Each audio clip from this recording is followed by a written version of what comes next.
Hello guys, kamusta kayong lahat? Today is January 6. Wala pong pasok ngayon dito sa Poland holiday. Kamusta kayo dyan guys? Wala akong masyadong makakwento sa inyo kasi di ako lumabas ng bahay ngayong araw dahil malamig. Medyo tinamad tayo lumabas. Ginawa ko ay naglaba lang. Tapos dito lang nanood ng movie. Nanood ng movie maghapon. Tapos nagtulog. Ayun lang ang ginawa ko ngayong araw. Kamusta naman ang mga buhay-buhay nyo guys?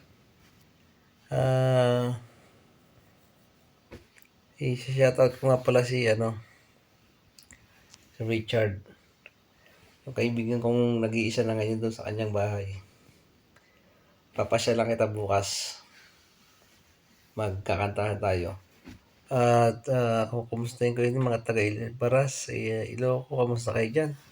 Comment kayo sa video na to kung ano nang kalagayan nyo dyan sa Ilocos. Miss ko yung Ilocos at saka yung Mabini. Diyan kami nakatira sa Mabini. Kamusta na kayo guys? Lagi sana kayo mag-iingat at magsipag sa buhay para lalong umangat. Iwasan ang panloloko sa kapwa. Maging mabait na tao. Yun lang. At huwag niyong kalimutan mag-subscribe sa aking YouTube channel, Biyongski TV. Yun guys, thank you sa mga nanonood ng videos, mga nagla-like. At sana patuloy nyo ang suportahan ng aking channel. Ang layunin ko ngayon ay maka 10,000 subscribers. Sana maka 10,000 subscribers ako. Kaya dun sa mga hindi pa po nakaka-subscribe sa channel ko, pakisubscribe po ang aking channel, Biyongski TV. Ayun po, at bukas po makapag-video ako dun sa bahay nila Richard. Pupunta po ako dun. Shoutout din kay Jake na nag-enjoy ngayon dun sa Espanya. Shoutout ko na rin sila Sean, sila Joven, sila Kuya Diyos na nandun sa Rapid sa Rinek. Sino pa ba?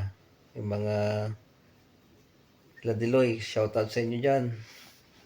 Tuloy lang ang ligaya. Okay, salamat po sa inyo lahat at lagi po kayong mag-iingat. Maraming salamat po sa inyong panonood. Pasensya na kayo kung medyo walang kwenta itong mga video ko, pero sana panoorin nyo kahit konti. Okay, thank you po. Bye-bye. See you sa aking next video. Bye-bye.